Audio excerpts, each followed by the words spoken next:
Good morning, good morning, good morning, everyone. How are we all doing here on this Friday morning?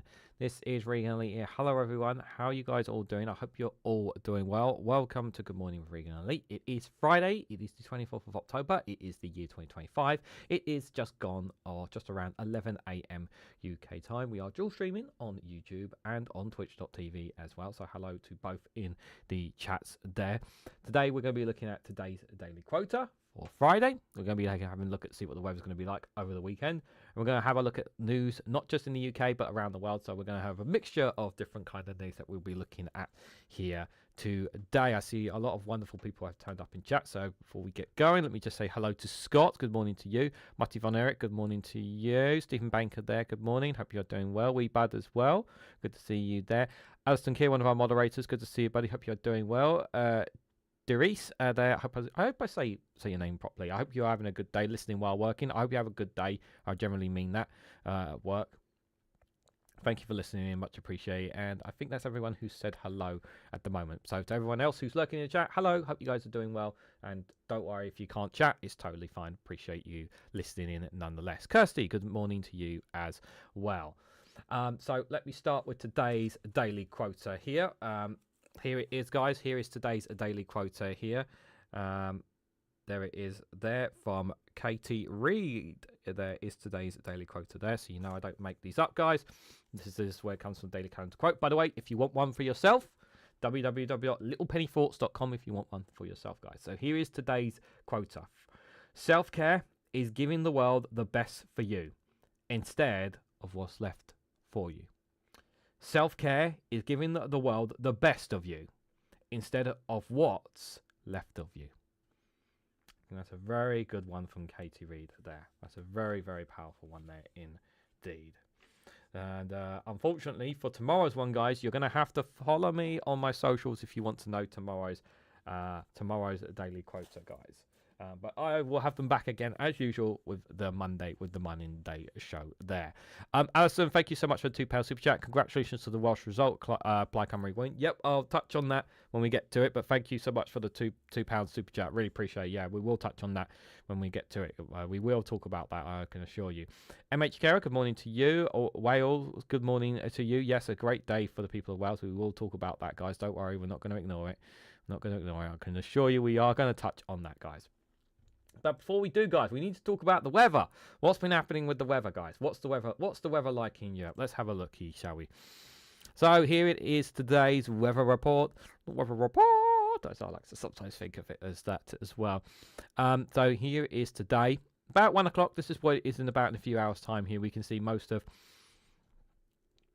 parts of Europe. Here we can see it is pretty chilly in most parts. However, obviously, if you're still in Madrid or Lisbon, down in Spain, you're still going to get nice warm weather there, so you can still run away and get some nice weather there still. Rome, 21, Nice, 21, Zagreb is 12 degrees, Bern, 9 there, Vienna, 11, Prague, 9, Berlin, 11, Brussels, 9, Paris, 12 there, Warsaw, it's 10, Kiev, 14 there, Moscow, 8 there, Istanbul, Athens, 21 and 24 there, respectfully, as well, Budapest, 17 as well. Just having a look, Oslo there at 10 degrees there, 10 there. And Reykjavik is a very chilly 4 degrees. Well, not 0 like it was yesterday, I think it was. But if I switch it to later on, 2 degrees. That's cold. That's cold, guys. That's very cold. That is very cold indeed. So let's have a quick look at the weather, what the weather's like at the moment in the UK. Or a bit later on, shall we say.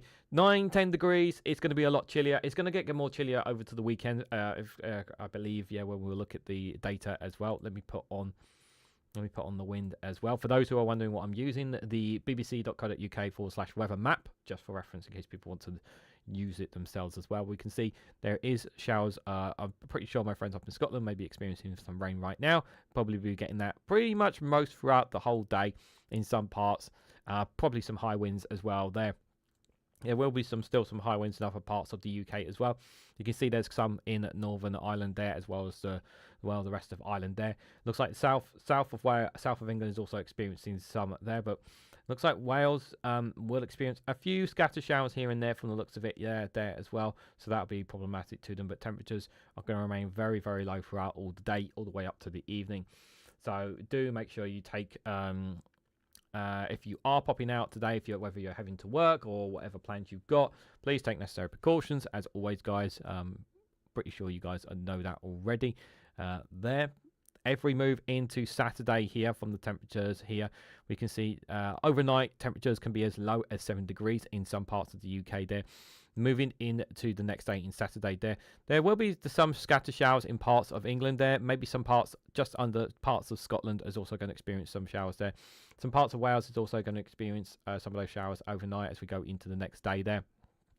Into Saturday morning, temperatures again very chilly there, and it doesn't look like those temperatures are going to rise up any too much there. So Saturday afternoon, 1 o'clock in the afternoon, highest temperatures are in London and Cardiff, 11 degrees there. The other parts there, 8 degrees is the highest temperature. It looks like Edinburgh's going to be very chilly tomorrow there. It's not even gonna hit 10 degrees, so it's going to be very cold up there. Even in Northern Ireland there, it's going to be quite chilly as well. Perhaps even some snow in some parts of Scotland, possibly there from the looks of it. Not sure as well, probably as well. So, and you can see some of the wind gauges. There could be some high winds there. Dublin gets some high winds in Edinburgh there as well. So please be aware of that. Moving into the next overnight, you can see temperatures dropping even more. London 7, Edinburgh 5, Dublin 6, Belfast 6. This is overnight Saturday here into Manchester. If we go into overnight, yeah, you can see temperatures really, really chilly, guys. Please take if you can afford to put the heating on, please put the heating on. If you cannot afford to put the heating on, please put on extra blankets at least, and make sure any animals and all that kind of stuff are very warmed up as well there, because I know not everybody can afford to put on the heating, and I don't blame them, because I would rather avoid putting on the heating myself personally rather than us paying for it. So I can understand people's perspective of that, I really can. But it is going to be very, very cold overnight, Saturday night into Sunday morning. Yeah, you can see, look, the temperatures very, very chilly there going into the next day.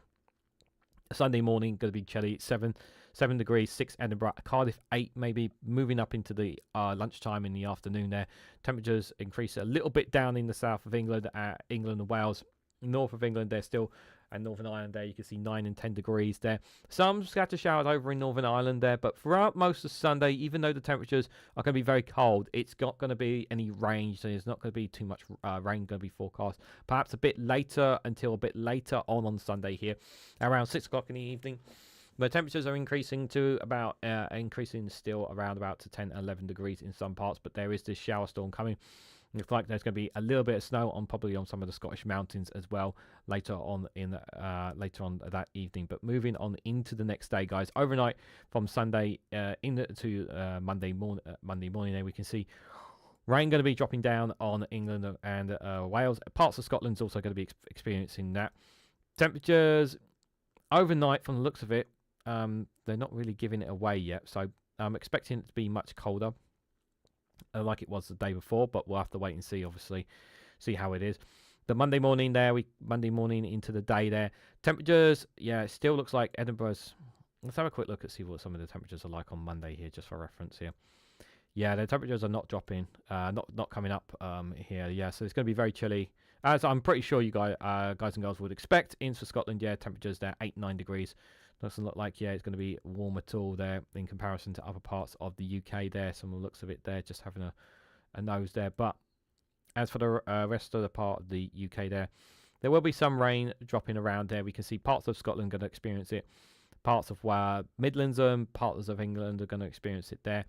And perhaps maybe later on there'll be some as well. So that's some of the temperatures we're going to be experiencing over the next couple of days there. So main thing is there will be some rain forecast, as well as the temperatures are expecting to drop. So again, please take necessary precautions. One of the things that I do, I wear, actually, I have like I have socks that I wear in bed, but I also wear thermal socks sometimes in bed as well, because apparently that's where you lose the most heat in your body. Apparently it's in the feet. Correct me if I'm wrong in the chat. So I actually have 2 layers on of socks down for the feet to keep the warmth in, apparently. But sometimes I wake up really, really warm sometimes, because I tend to wear a little bit more when the temperature is cold, but maybe that's just me.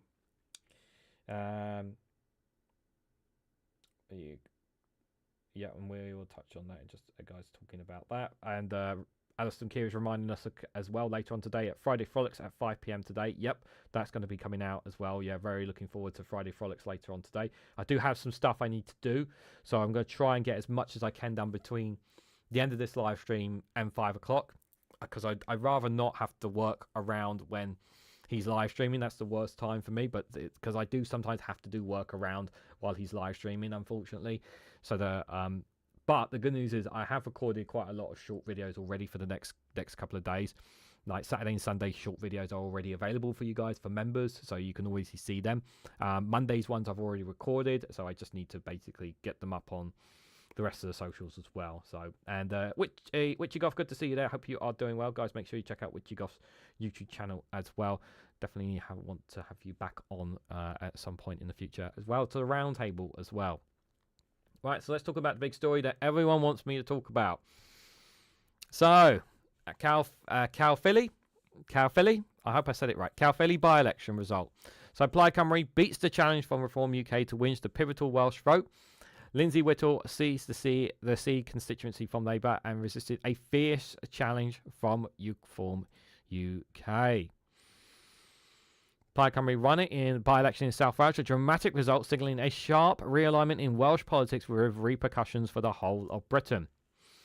So Ruan's party, which wants Wales to become independent, seized the Siege Welsh Parliament constituency from Labour and resisted a fierce challenge from Reform UK. The Plaid candidate Lindsay Whittle received 15,961 votes, while Reform UK's Little Powell won 12,113. Labour's vote collapsed from what it had been a stronghold, with its candidate Richard Tunnoncliffe polling only 3,717 votes. Plaid emerged with a majority of 3,848 votes, a swing of almost 27% from Labour. In his acceptance speech, Whittle asked people to remember the late Heffron David, whose sudden death led to the by-election. He will be a hard act to follow. I will never feel his shoes, but I promise I will walk the same path that he did. He continued, listen Cardiff and listen Westminster. This is Cal Philly, and we are telling you that we want a better deal. Wales is at the dawn of a new leadership and a new beginning. He said the main results mean that his party was in the driver's seat to take control of the Welsh Government at next year's seed election. He said there is a deep disillusionment with Labour, both on UK level and at a Welsh Government level, and that the people are looking for new leadership. Plaid Cymru win here tonight is the clearest evidence yet of who is in the driving seat to lead the government for next year. I don't think Reform have shown they are particularly interested in Wales. It's all about getting Reform leader Nigel Farage to Downing Street.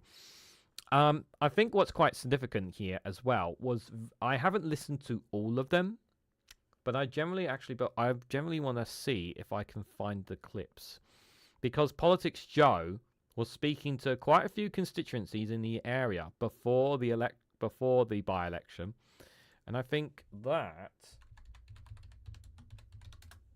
let's see if they got the clips. So I think that's worth us listening to kind of help us out, why people voted in the way they did. Now, I said last night on the round table, for those who joined us, and I appreciate those joining us for that, I said that the polling suggested that Reform were going to nick it. That didn't mean that they were going to nick it. That's what the polling was suggesting. And I'm glad the polling was wrong. Anyway, let's have a listen to one person speaking out. This was this morning, apparently. It spells out why Nigel Farage didn't win the by-election. Very interesting. Okay, let's have a listen. You just got to look at what Nigel Farage is saying. You know, his rhetoric he's using is just stop the boats. And everyone seems to think that if the boats stop, then everything's going to be right. But it's far more than the boats, isn't it? You know, so yeah, just got to look back at Brexit, because he was behind that. I blame him for that, really. EU migration's gone down, non-EU migration's gone up, and he's just peddling the same old story again, isn't he? I don't think Reform got any interest in what goes on around here. They're just a load of multi-millionaires from England. They're shipping them all in, walking around with their suits on. I don't think they care about the community, but I know they don't. I think it's very well said there. That's for sure. He's been paying attention. That's for sure. Is there any other one here? Oh yeah, this guy here. there's enough. This, I believe, this was before it. I got no problem with anybody coming to this country to make a better life for themselves, but I got a problem when people come here knowing they'll get somewhere to live, money to spend. It's not a lot of money, I know, but it's money. If I lost my job, which I did years ago, when I went to try and claim something, they said, you haven't put enough into the system. Well, what are these people putting into the system? Nothing. That's all they'll ever do is take. Reform are quite tough on immigration, or they're quite a tough line on I immigration. wouldn't trust Farage to run a bath for me. Really? Why's that? So I just don't trust him. All he spouted about Brexit, it's going to be this, going to be that. When everything collapsed, what did he do? Jump ship. I got no problem with any. And well said. Yeah, he couldn't. Yeah, Nigel Farage couldn't run a bath. He couldn't run a bath. This was also quite concerning, though. Reform are good in that they'll destroy the Tory party, but they're not the full answer, because they're not ethnic nationalists, they're civic nationalists. I mean, you've got Indians in the party. I believe the deputy leader is an Indian. In actual fact, see, all non-white immigration in this country is illegal. They're all illegal because of the British people. Democracy is supposed to represent the people, and people have voted successively in elections to stop immigration, and the politicians don't listen to them. Adolf Hitler said in Mein Kampf that politicians are caterpillars, and until election time they come out and turn into butterflies, and after the election they turn back into caterpillars. So that's exactly what's happening in our system. Yeah, this guy's a pure racist. Like to say the things that he's saying. But even about reform having about some of reform's people, the fact that they're not white, that's a pure racist right there. And the fact that he says Reform UK are not racist enough, that's kind of scary. So yeah, some interesting viewpoints there. I think it was worth sharing there. I'm glad I actually found them, and just to share them there. Let me go back to, come back to this, guys. But yeah, I wanted to share some. I'm glad I found those clips early in the morning when I did there. But yeah, that last guy is definitely problematic. That's for sure. I've got the read up and understand now. Whilst Reform won't get a majority, they could still have a huge influence on seats and therefore big influence on politics. Yeah, they will have an influence on politics, that's for sure. They will definitely have an influence on politics one way or another. I'm glad he said the term multi-millionaires. Yeah, they've been paying... the people that they obviously spoke to have been paying attention, but there's still a lot of people who still voted for Reform UK, and you can see right in front of us the graph. 36% still voted for Reform. Yes, Labour's position went off a cliff. The Conservatives only 2%. Like they don't even matter. Like again, it's a reminder that nobody cares what the Conservatives had to say. They had originally 17%, and they've gone from 17 to 2%. It's insane, absolutely insane. But yeah, a great day for Wales. Really, really great Wales. I'm going to have a short video dropping of it as well, just as a result as well. But yeah, a great day for Plaid Cymru as well. I really mean this sincerely. I hope they gain, I hope this is the sign that they're going to get the majority of control at the Welsh elections next year. I really, really hope so. More than Reform UK, because it would help, because it will keep Reform in check. And they will show that they are making a difference. And it's about time that Labour get kicked to the curb, because for too long they've been under Labour for a very, very long time. And don't get me wrong, Labour have done some good things for Wales, but they need to have a party that represents them, their country, their nation, their interests. And Welsh Labour while they have done good things, their interest at the end of the day is always going to be to their Westminster masters. That's always going to be the case, and it's going to be the case with any other party, with the Conservatives or Lib Dems in Scotland and Wales.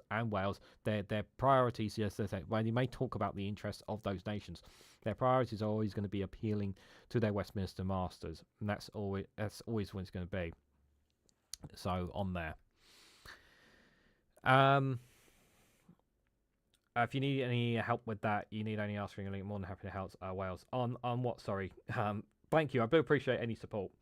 On what was pronunciations? My pronunciations are crap anyway, if I'm honest. But I hope I pronounced them okay. Like, I'm very terrible at pronouncing the Plaid Cymru's leader's name. I'm very bad at it, guys. That's why I try to avoid saying his name, because I don't want to offend. Welsh Assembly elections in 6 months, I think. Yeah, there's plenty of time. There'll be a lot of time. My hope, do you know what I personally would like to see? I would like to see Reform just give up on Wales. I think that would be much better. But I don't know if that will happen. Russell Cannon, good to see you there. Indie Duck Melody and Wales and Jim Stevenson, good to see you all. Hope you're all doing well. If I missed someone, hope you guys. Hope I haven't missed anyone. What else is there? Airport expansion will put UK's net zero goal in serious jeopardy. MPs warn. That's the catch-22 situation that they want to do a lot of airport expansions. The Labour government, they want to do a lot of it. Airport expansions backed by the government are putting UK's net zero target in serious jeopardy. MPs have warned. Yeah, without new safeguards, proposals to enlarge airports, including Heathrow and Gatwick, could push the UK over its carbon budgets, according to a report from the cross-party Commons Environmental Audit Committee. The MP said ministers must set out how they're going to meet the climate, environment and biodiversity targets while pursuing significant airport expansion before any projects break grounds. The report found that the government's policies were insufficient to cut carbon emissions from the aviation sector in line with targets. It said demand from air travel was expected to rise, further putting reductions plans in serious jeopardy. Yeah, here's the thing. There's a catch. I do see it as a catch-22 situation, the airport expansions, because in one hand, they want to try and bring in more investment and more people, bringing more people in and out and whatnot. And Heathrow is the best of that. For me, I want to see a bigger expansion hub. If there's an airport that I want to see more expansion hub, it should be in the north of England, not the south. Personally, I want to see more growth in the north of England than I do in London. London keeps getting prioritised, and it needs to stop. We need to see expansion there. We need to see growth there. We need to see much more growth in Wales as well, and Scotland needs to have its fair share as well. It's too much London based, and this is coming from someone who lives literally just outside the capital. So yeah, it's the airport expansion thing. There's a two sides of it. Of I understand why, but I also for me it's we can't keep. We're not going to reach our net zero goals by doing this as well. Windrush victim to get 75% of compensation up front in scheme overhaul. Is this a U-turn? This is a U-turn from the government. They said they weren't going to do any compensation. Claimants will also be compensated for lost contributions to worker pensions for the first time. Victims of the Windrush scandal will be paid as much as 75% of their compensation in advance of an overhaul of the scheme designed to deliver faster justice. Victims will also be compensated for the first time for lost contributions to work or personal pensions, something campaigners have long fought for. The Home Office also said priorities will be given to applications from those aged 75 or over and those with serious health conditions to ensure that elderly and vulnerable people are compensated more quickly. Immigration fees are paid because a person was unable to prove their lawful status will be reimbursed. The Home Secretary said it was unacceptable that many victims were still waiting for compensations years after the scandal broke. You know what was unacceptable? You guys completely ignoring them in the first budget. That was unacceptable as well. Yeah, because at the time they were saying, "Oh no," wasn't they at the time? The Labour government were literally saying, they had compensations for the blood scandal, the post office scandal, the blood thingy scandal. I can't remember its name in full. Apologies, but they had compensation for them. They had compensation for the post office scandal, the Horizon scandal, right? They had set up compensation schemes for both of them, but he didn't set it up for Windrush, for the Windrush, and now this has all of a sudden come out of nowhere. Don't get me wrong, I'm happy that the government are now recognising that they need to give compensation to them. I'm generally happy about that. But my question is that why did you not do it originally in the first place? You could have, this is, it's been what? When was the last budget? Literally, what was it, a year ago to this day, roughly around about? Because it was October, wasn't it, the first budget from the Labour government? You could have introduced it a year ago. Oh my God, I'm losing it today. Palestine right group seeks prosecution for UK citizens who fought for Israel. This is interesting. Yeah, so on Wednesday we had, I don't know if you guys recall, there was a video I showed of a soldier who was from England, and he I'm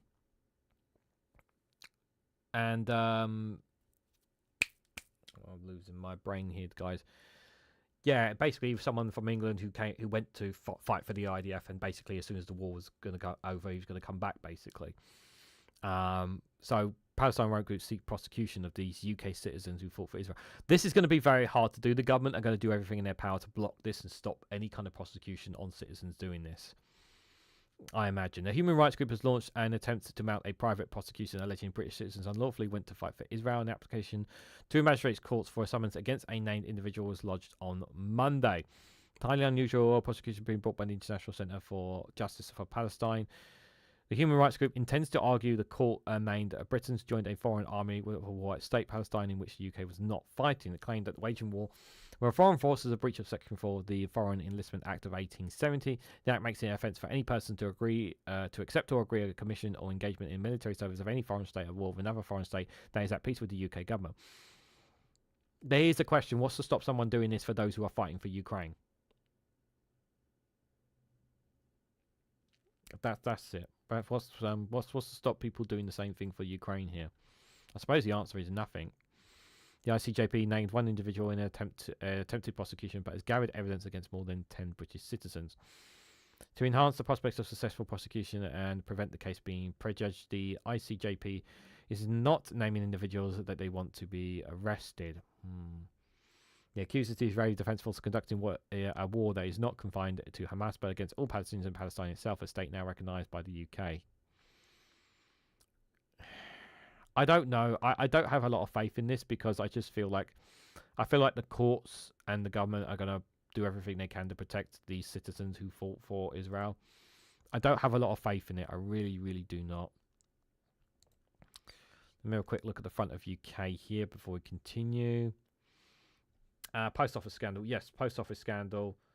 Waspy women failed too. Yes, the Waspy women. Yes, thank you for bringing that up as well. The Waspy women as well. Yep, another one ignored. Dash for Gold helps drive retail sales in Great Britain to a 3-year high, apparently. Surging savings lost to investment scams with fake crypto, though, top the list. I've got that in a short video that's going to be coming out in the next couple of days. Prostate cancer drug can half death to risk to be offered to thousands in England. That sounds good. Keir Starmer lays out a vision for much criticised digital ID scheme. And Rees considering breaking manifesto pledge with income tax to rise to fill £30 billion gap. That's also a short video. It's going to be coming out as well, guys. Let's switch gears from The Guardian. Let's have a look and see what's happening in Al Jazeera here. Just a quick reminder, we only go to 12 o'clock as well, guys. Don't go beyond that. There's plenty of live streams on today as well because it's on Friday as well. There's plenty of live streams today. No evening live stream for me either, just for reference. But I am thinking of possibly doing one in the future, maybe. I haven't decided how to do it or what format, but I've got an idea. The UN again calls on Israel to open the Gaza Rafah crossing, stop blocking aid.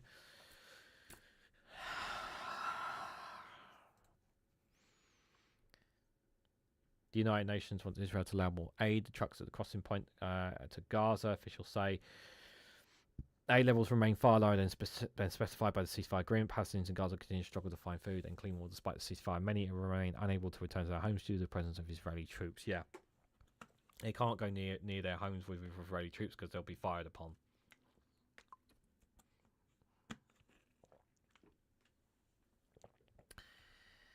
Palestinian teenager killed in Israeli West Bank as settlers rampage. Yeah, I've covered this in a short video, but yeah. Palestinian teenager died of wounds sustained during an Israeli military raid in Aska Kamenovitz against the latest violence of civilians in the occupied West Bank as a fragile ceasefire building. Yeah. Yeah, more raids in the West Bank as a result of the ceasefire. Died of wounds during the West Bank. Video from Reuters news agency shows Israelis trying to block aid trucks trying to help into the Gaza Strip and seen crossing. Just one or two opened by Israel after the ceasefire went into effect. So they're trying to block aid getting in again. Former Israeli captive Adolal has been released by Ben Hospital in the Turkish President Erdogan says the US and others must do more to push Israel to stop violating the ceasefire, including possibly using sanctions or harming arms sales. Yeah, good luck trying to tell the US to sanction Israel. Good luck telling them to do that. Just one more. There's new update. What's the new update? US top diplomat addresses media in Israel, says progress being made on Gaza peace. Lots of good progress being made on a number of fronts, he said, referring to Trump's 20-point peace point plan and the holding of the ceasefire itself. It's not holding. People are still getting shot at. It's not holding. People are still getting killed every day. People are still starving every day. Peter, thank you so much for the £2 super chat. A wee Barbie for the coffers. Thank you so much for that. Really appreciate it, Peter. Yeah, just 2 more super chats for today's goal. Appreciate it. Thank you. Irish presidential election. Who is running and what's at stake? Hotly contested race is entered debate following the withdrawal of the 3 candidates vying for success. Popular President Michael D. Higgins. Voters in Ireland will head to the polls today to elect a new president for a 7-year term. While the Irish presidency is mostly ceremonial role, the selection takes place amid a historic shift towards a more polarised political system. Barry Koffler, Director of Research at Dublin's Institute of International and European Affairs, has told Al Jazeera. Since the establishment of the Irish Free State in December 1922 and the subsequent end of the Irish Civil War in May 1923, Irish politics, unlike other European countries, have not been drawing along left-right lines. It says, what we're seeing today for the first time in Irish history is a presidential election between objectively left-wing and right-wing candidates. This change has become more apparent in recent years. In the 2020 election, left-wing nationalist party Sinn Féin, former political wing of the Irish Republican Army, won the most preference vote for the first time since the country's founding, bringing an end to traditional 2-party dominance of the centre-right parties, Fianna Fáil and Fine Gael. By the end of the voting process, Sinn Féin had 37 seats, finished closely neck and neck with FF at 38 and FG at 35. There are 174 seats in the Dáil Éireann, that's Irish for Ireland's lower house of parliament, in totaling with 88 needed to form a government. The 2 previous dominant parties' origins date back to the Irish Civil War and its aftermath, with FT frontrunner supporting Anglo-Irish Treaty, which granted the country's partial independence, and FF opposing it. For the first time in their history, FF and FG were forced to enter into a formal coalition government with the Green Party in 2020 to be able to form a government following the 2024 election that they pardoned with independence instead of the Greens. The presidency has relatively limited political role compared to that of the monarchs in other countries, said Gail McCall, a professor of political science at Trinity College Dublin. It is seen as a unified role beyond politics. The president represents Ireland abroad and hosts visits heads of states and other dignitaries at the official presidential residence. The president is above all responsible for ensuring the Irish constitution is followed. After the Irish presidency was established in 1938, 1 year after the current Bunrich, no, I can't say that word, guys. I do apologise. Yes, I know I'm part Irish, but I don't speak Irish, guys, okay? Irish constitution was adopted. It was generally held by statesmen with a long affiliation to one of the 2 main political parties. For instance, Elman Darvalier, one of the leading political figures during Ireland's war for independence and founder of FF, served as a Taoiseach from 1937 to 1948, 1951 to 1954, and from 1957 to 1955, and then as the country's 3rd president from 1959 to 1973. Very interesting indeed. Well, I guess we'll have to see. I might touch on it on Monday a bit more about the Irish presidency. Very interesting indeed. Brothers in Arms. Oh, thank you, Alistair Keir, for another £2 super chat. Really appreciate it. Best of luck to the candidates. It'll be interesting to see how it goes. That's for sure. Tropical storm Melissa threatens Caribbean, kills 1 in Haiti. Court throws out corruption case seeking to oust Turkey's opposition leader. RFS drones target Sudan's Khartoum in the 4th day of sustained attacks. The Lithuanian president says Russian jets violated the country's airspace. Trump says trade talks with Canada terminated over a Reagan advertisement. I think we're going to come to that in a moment. Those are some of the stories there from Al Jazeera. Let's have a look then from the Associated Press's point of view. So Donald Trump says he's ending in the trade talks with Canada over a TV ad. Oh, the humanity, guys. A TV ad. President Donald Trump said late on Thursday he was ending all trade negotiations with Canada because of a televised ad opposing US tariffs. And that he said mistasted the fact that it called egregious behavior aimed at influencing US court decisions.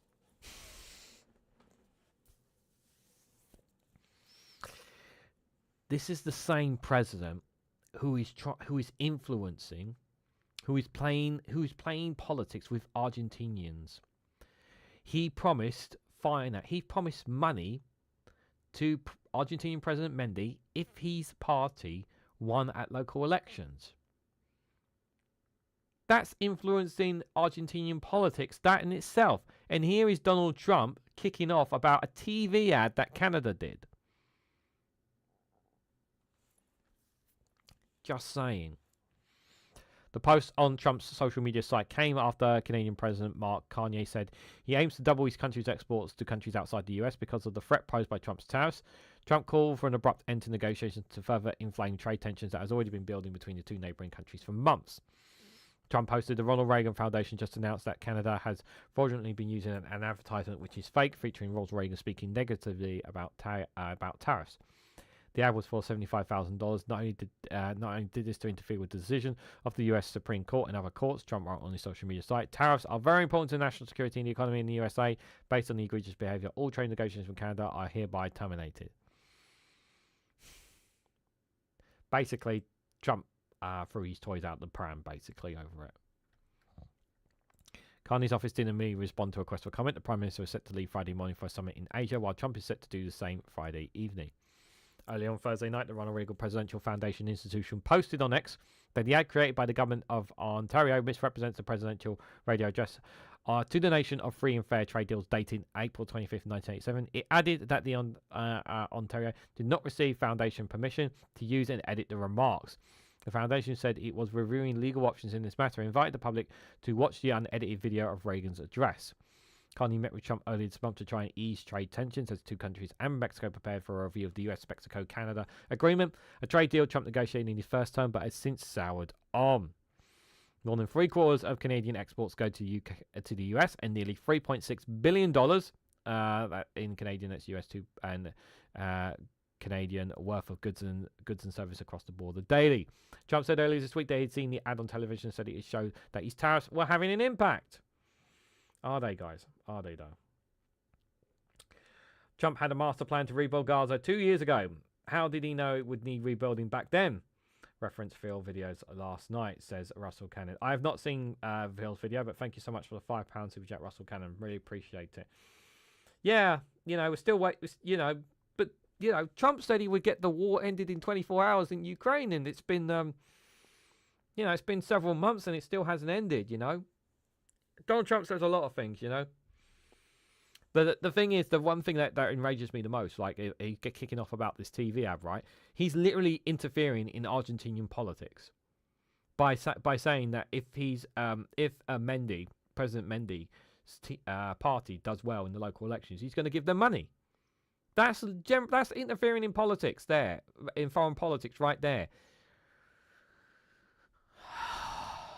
Well, how much was it? I think it was like I don't know if it was 500 million or 500 billion, but it's a huge amount of money that the Trump administration were going to give to Argentina to help them with their economy. Huge amount of money. Alaska Airlines resumes operations after an IT outage grounded its flights for hours. Trump says tech leaders and major changes his mind about using federal force in San Francisco. Trump administration finalizes plans to open pristine Alaska wildlife refuge to oil and gas drilling. Now, I have a short video going to be dropping on that. I'm pretty sure it's going to drop tomorrow, 12 o'clock, that one. Or for members, it'll already be out if you want to see that one. DC police detain a man for protesting National Guard patrol in Darth Vader song, lawsuit says. Yes, I've done a short video on this, but I want to cover this one here. Now, I'm not going to lie, guys. I've tweeted this story to Daily Blase, and I've asked him to find the guy who did this and find the footage so that we can see it later on of him playing this, guys. Because I want to actually see this person do this. So, let me explain the story. So, a man who said he was detained by police following an Ohio National Guard patrol while playing Darth Vader theme songs from Star Wars on his phone sued the District of Columbia on Thursday, claiming the officers violated his constitutional rights. Sam O'Hara's federal lawsuit said the orchestral music of the Imperial March. Dun, dun, dun, dun, dun, dun, dun, dun, dun. It's a soundtrack for his peaceful protest against President Donald Trump's deployment of Guard members in Washington, D.C. Millions of TikTok users have viewed O'Hara's video of his interaction with troops, according to the suit filed by American Civil Liberties Union attorney. This is why I want to see the footage. O'Hara, 35-year-old Washington resident, said he didn't interfere with the Ohio National Guard troops during the September 11th encounter on a public street. One of the troops summoned Metropolitan Police Department officers who stopped O'Hara and kept him handcuffed for 15 to 20 minutes before releasing him without charges, according to the lawsuit. Yeah. Ah, dear, oh dear. No worries, what you got? Thanks for popping in. Appreciate it. So, yes, guys. I don't know if you've seen the clip. There's a clip online in it wasn't in America, it was somewhere else, where basically someone was playing the trumpet, and it was the Imperial March as police forces were passing by him. So I want to see a remnants of something like this in happening here with the National Guard, which is why I generally want to find the footage. So yeah. Let's hope Daily Blase finds it. I generally hope so. What else is there? How cheaters rigged high stakes poker game with mob and sports pros, according to authorities. Yeah, this is quite a massive story. I've like, this is making big news, but I haven't read into it. So the indictments announced on Thursday of a poker cheating ring involving NBA figures and backed by the mafia emphasized their alleged high-tech cheating methods. But the con tactics they describe are as old as poker itself, familiar in the heist moves and James Bond films. Shady shuffles came from not quick hands at card sharks, but tricked out machines. Instead of mirrors or guys in the corner peeking over shoulders, they were X-ray tables, a high contrast lens, or low-tech signals between players and old-fashioned beatings for debaters allegedly they were used for. Here's how a look at some of them did. So what they did, the underground games were illegal by the very existence operated by mafia families, so the indictment go out of their way to emphasize that these extra illegals, as opposed to straight illegal games, were at least the poker itself as legit as Texas Hold'em was the poker they played. Like most games today, involve very few cards. Face it, yeah, I played Texas Hold'em. I know how to play that. Yeah, I used to play Texas Hold'em a little bit, not with real money. The game, online gaming, you know, with the fake money sort of thing. Rich target known as fish were brought in by the alleged high-stake games. Manhattan, the Lexington average game. The authorities go no here identify victims. Basically, it's a massive con. The suffering machine did most of the work. Generally, does it say how much money they've taken? Doesn't say how much money. I'm generally curious to know how much money they've kind of ribbed people out, to be fair. That's a big story. I'm generally curious. JD Vance slams Israeli parliament vote on West Bank annexation. That's very good. US military flew supersonic B-1 bombers to the coast of Venezuela. Yeah, that's not good. Kim Jong-un reaffirms ties with Moscow at groundbreaking ceremony at Pyongyang as well. And we've got about 20 minutes, so we'll leave that one for now. Let's switch gears. Let's see what the BBC is saying here. Rosemary, good to see you there. Hope you are doing well. Zelensky to meet Starmer and European leaders in London. I believe that's today. Today in the weekend. I believe it's Zelensky's meeting with European leaders today here in London. The Plaid Cymru by-election we talked about already. UK Defence Secretary warns Putin, "We're watching you." Okay, that's going to scare the bejeebers out of Vladimir Putin. We're watching you. Yeah, that's definitely going to tell him, isn't it? This is an interesting story. I like this. Lib Dems push a bike bait trap to trap cycle thieves here. A bike bait unit should be set up against the National Crime Agency to catch bicycle thieves, the Liberal Democrats have said. The party has argued that the dedicated team could work with local police forces to place bikes fitted with trackers in theft hotspots, enabling officers to trace thieves and gather evidence about the wider criminal networks. It has cited Home Office data showing that across England and Wales, 86% of bike thefts went unsolved between March 2024 and March 2025. 86%! There's a reason why I don't take my bike out, guys. It's because I value my bike very, very much, and I do not want it getting stolen. If I go out for a run, I'm bringing the bike straight back here if I ever do. I'm not taking it to the shops or anything. Like, I will not take it to the shops or anything, just because I don't trust the streets anywhere for it to be safe. Even if it's just for 2 minutes in the shop, I just don't trust it. Home spokesperson said plans for 3,000 new neighbourhood police officers will help stop bike thieves. We've been getting away with crimes for far too long. I like this idea from the Lib Dems. I like this. Like, set them up with trackers. To reduce the number of bike thefts, the Lib Dems want the National Crime Agency to help local forces carry out bait operations using information to build a national picture of bike theft. In the past, some police forces have been able to use these tactics to retrieve stolen bikes and convicted offenders. In 2024, the ITV News reported that the City of London officers were able to follow a tracked bike bait, which led them to a warehouse where around 130,000 bikes were stored. So why not continue the tactic? Why not continue the tactic and use the tactic? This is taxpayer money worth spending on. If it stops bike thefts, this is money worth spending on. In the 3 months after arrests were made, thefts in the area fell by 90%. 2012, police in Cambridge set up fake high price to recover stolen bikes. It led to 25% fall in thefts and convictions. Like, it just makes logical sense. The idea is to target bike thefts and a wider criminal network and treat it like a business is a strong one. With so many stolen bikes being resold through online platforms, we know full well that those targeting the group can significantly reduce theft. And not only that, as well, when people, what can also happen as well with this as well is that people who buy bikes, like, from rather than from proper shops or from reliable sources, right, and they buy them offhand, online, right, they don't know it's stolen, they could end up being accused of stealing the bike in the first place, even though they thought they bought the bike online. And that can happen. So they can find themselves in trouble. Just because they bought that bike online, they can find themselves in huge trouble, not intentionally. So yeah, so it's definitely in favour of that policy, definitely. Growth won't justify climate damage in airport plans. Yep, talked about that. Pearce suspended for raising speeding fines with police chief. What?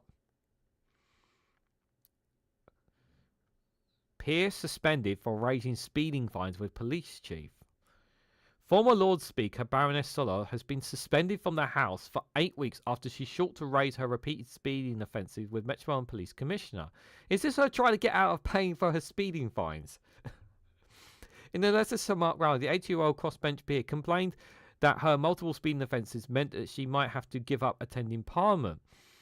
He asked Mark if losing her licence was a fair response to exceeding the speed limit while we're all still learning what a 20-mile-an-hour speed limit actually feels like. In a report last week, the Standards Commissioner, Marty James, said this is an attempt to influence the police investigation. That's exactly what it is! In the Lords on Thursday, her suspension was confirmed by the chair for the Conduct Committee, Lord Carr. The Nobel Baroness used her privileged position as a member of the House to influence a live criminal process for her benefit. She admitted her letter was unwise and said she regretted sending it. No, you bloody don't. You wanted to get out of paying for them. This is not the first time she's attracted controversy. Wow. Step down. Step down is my advice to you. You do not deserve to be a peer. Should have bought a bike. That's really infuriating. She had the audacity to try to get out of them by talking to the police commissioner of paying her fines. Ridiculous. Absolute ridiculous, guys.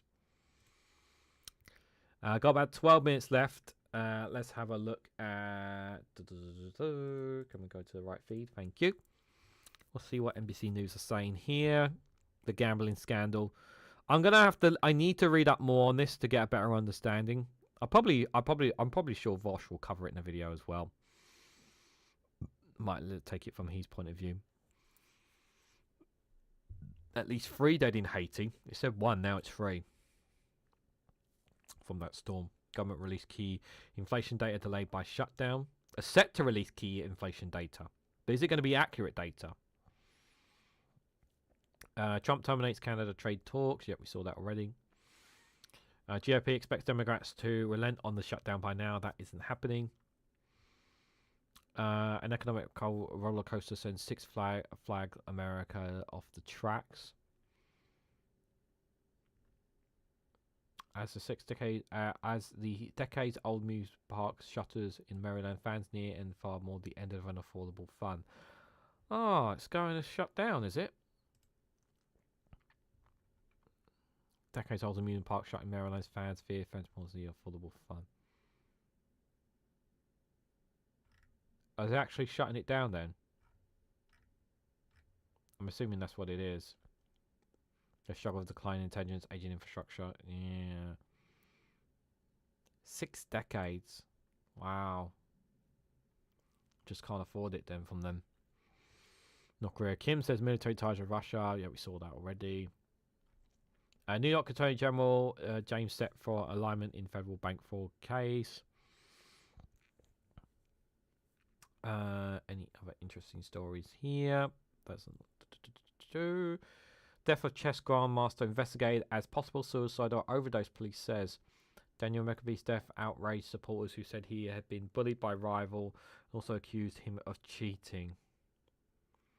That's terrible. That's terrible. Possible suicide. Alabama executes man with nitrogen gas for a role in 1993 murder over $200 drug debt. 1993. Wow. That's interesting. Here's a list of private donors paying for Trump's new White House ballroom. Oh, they got the list of donors for it. Interesting. Senators demand Linda McMahon ask DHS to stop immigration enforcement in their schools. Yeah, she's not going to respond to that. She's not going to respond to that. She's not. She's not going to do that. She should, but we know she's not going to. Let's have a look at African news here. But she's an important person, doesn't need to pay the fine, says Kirsty. Yep, apparently she considers herself important, I know. Ghana police bust a cybercrime ring, 57 Nigerians rescued, apparently. DRC M23 accused of gold heist as group laments ceasefire violations. What surprise, the ceasefire broke here. I'm not surprised. The M23 pushed back on accusations that the group stole millions of dollars in gold from a mine located in an area controlled by its fighters. Tanzania gold mining company South Kivu said this week that the group had looted more than 500 kilos of gold from its concession in the province. The company accused the group of employing Rwandan geologists to locate the mineral, put the value of stolen goods at over $70 million. Denied the accusation, saying the mine in question was operated by artisanal workers, not industrial operator, and the accused government forces are striking the mine, blaming Katisha for ceasefire violations. Unfortunately, gold is a very valuable commodity right now. I would not be surprised at all if they did break it. Not be surprised one bit. They're all corrupt, so you can't trust any of them really, unfortunately, because Congo's a mess, I'm afraid.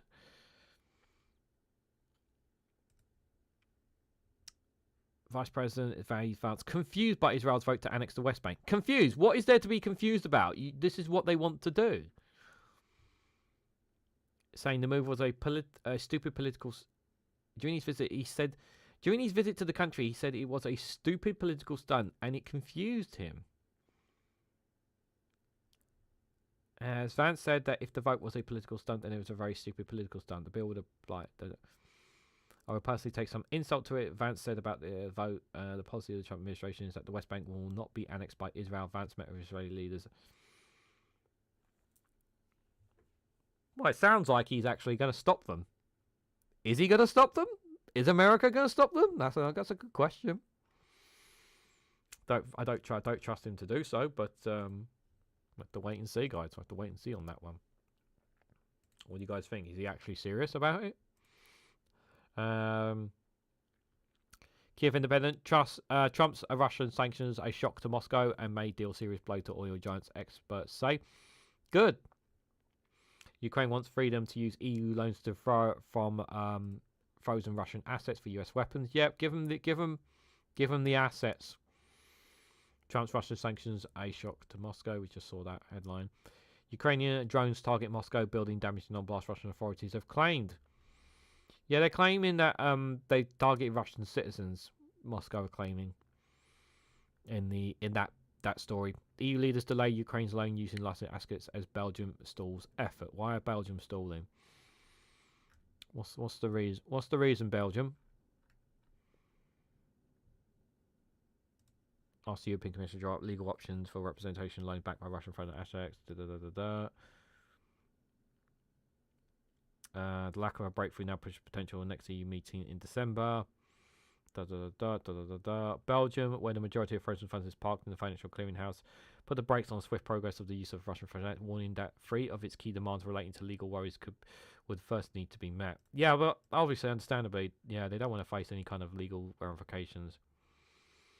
Yeah, making claims on the money has. All right, because Belgium are holding the assets. I see. We know that there are vast amounts of Russian money in other countries that have always been silent about this. If we move, we must all move together. That's European solidarity, he said. So what Belgium are basically saying is that they don't want to take the brunt of it. They want the rest of the European nations who are holding Russian assets to do it as well, not just them. So that if it goes wrong, it goes wrong for everyone. Is what he is saying. Which I understand that. I totally get that point. Yeah, I mean, obviously it's a bit more complicated than that, but I can understand Belgium's concern on that. Yeah, it's not as simple as that, unfortunately. Europe must walk the walk on Ukraine. An opinion piece there. Ukraine wants freedom to use EU loans from frozen Russian assets. Yet we just saw that already. Zelensky arrives at EU summit. That was yesterday. Sorry. Investigations are occupying their lands. Russia trains Ukrainian children for a lifetime in war. Russia militarized Ukrainian children from occupied territories, training them for a lifetime of war. Do I really want to look into that? Probably not at this time. Just because I've got 5 minutes left as well. I've got an update on the Russian drone attack that hit the kindergarten. You guys remember I told you about that story. Lithuania says Russian warplanes violated its airspace as well. Again, wildfires consume vast chunks of Ukraine. Is Russia deliberately fueling the flames? Of course they are. Anything to disrupt Ukraine. Anything to disrupt them. There. To go back 4 minutes left. I've got a couple more open up. We'll see how much we can get through here. Just having a look at see what some of the headlines are saying here. Arrogant, rude, and a bad loser. How Prince Andrew lived off the taxpayer. He should pay it back. He should be thrown in jail, and he should be done for. People who have been in close contact of the prince paint a picture of an entitled man who likes to get things for free. Yeah, pretty much. What have you got for politics? Ministers are standing by their income tax pledge, according to an analysis piece by the iPaper. Reeves in talks on 1p income tax. Yep, we've heard that already. Labour exclusive says Labour allows developers to cut affordable homes targets and offers them tax breaks. Okay. Judge your ID to be voluntary unless you want a job or benefits, it says there. We're getting shelved. By-election defeat could signal the end of Labour in Wales. Yep, generally think that. Labour admits Brexit was terrible. Now it's time to act. That's an opinion piece there. Any other stories worth talking about here? Talcum powder, we've always seen that story there. That's an old story there. Let's have a look at the New York Times and see what they are saying there. Trump said he's cutting off negotiations with Canada. We saw that already. Is this dapper man going to crack his little heist case? The internet has many questions, including whether he was even real. Fire began to circumvent. Are they claiming this person responsible for the heist in France? Possibly. Trump pardons founder of crypto exchange Binance. What? He pardons the founder of a... Oh, my God. Did he offer him something, obviously? I bake hundreds of cakes. These 3 tips make all the difference. I can't open that as much as I want to, guys, because it's the New York Times. Musk attacks NASA leader over threat to reconsider lunar contract. Well, of course he would attack NASA. What a surprise, because he wants more power. What else is there here? Analysis piece with more move on rare earth. China plays both victim and bully. US will investigate China's compliance with 2020 trade deal. South Korea tries to curb anti-China protests ahead of Xi visit. Europe persistence in supporting Ukraine is bearing fruit. The US and Europe impose new sanctions on Russia there. This the gambling scandal. There can be interesting to see more on that. I need to read up, like I said, I need to read more on that there. A pile of rubble after 123 years, the East Wing is gone. Critics outraged over the President Trump's demolition of the East Wing to make way for his $300 million ballroom. Others said it was time for a change. Yeah, but if Biden did it, If Biden did it, it'd be different. What's he doing with all those plushies? Vance said international security force will take lead on disarming Hamas. International security force. What kind of international security force is he talking about there specifically? Meta lays off, including employees who monitor risks to users' privacy. This worries me, especially when I'm earning money from my Facebook page. That if something happens to my page and how long it would take for a response now from them, that's very scary indeed. I don't like that. That worries me a little bit. Because it means it's not relying on a person. It's not relying. It might be relying on a bot to give me an answer here. Don't like that. Let me just have a quick look before we go, guys. Let's have a quick look at the times before we head out.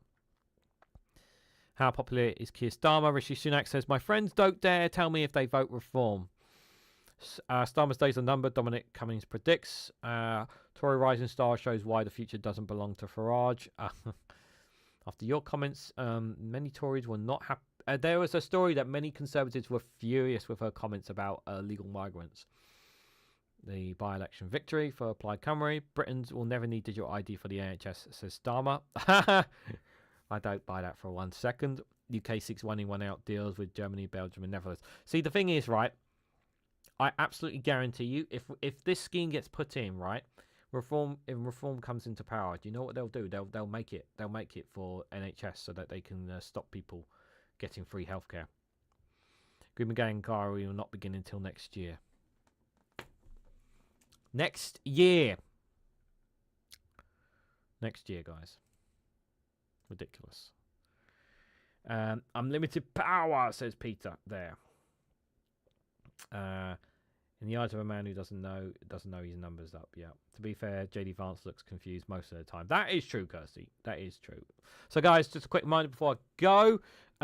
Phil Morehouse should be going live with a live stream at 12 o'clock today on his YouTube channel. And then at 1 o'clock, there is the agenda with Phil Morehouse and Graham Hughes. Then at 5 o'clock will be Friday Frolics with Daily Blase. Then at around 7:30, I think, or so, A. Thompson will be going live on his YouTube channel as well.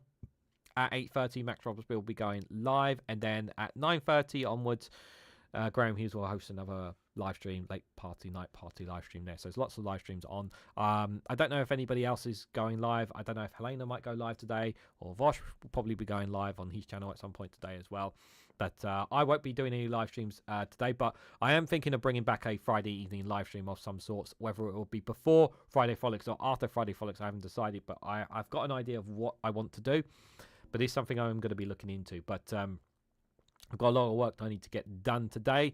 But I want to say thank you guys for all coming along. Thank you guys for all your comments. Thank you to those who came to the round table last night with myself, Daily Blase, Graham Price, Power to the People, and One Angry Pagan. It was a very good discussion, very good chat. I appreciate everybody who participated in it as well. I really, really do.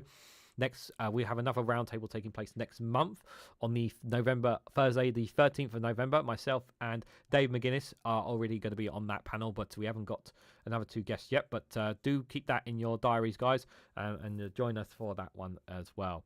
But enjoy the rest of your days, whatever you guys are planning. Take care. Have a great weekend. Stay warm. And hope you, before you guys head out, if you can for me, hit that like button, share us across social media. Please consider subscribing to the channel if you haven't already. Do check out links in the description as well, Rumble and Patreon. There is free content on those platforms, guys. So if you want additional content, do check it out. Both Rumble and Patreon links for them both are down in the description. Free content to check out there. So I do appreciate people who do go out of their way to watch the content on those platforms, even though it's not many numbers, because it really does mean a lot to me. So if you guys do check it out, please let me know, because I do appreciate it. And of course, you can find me across all my social medias links down below. If you click the links tree button, opens up all my social media links if you guys want to follow me on any of them as well. So thank you all so much for watching, and I hope to catch you all very, very soon.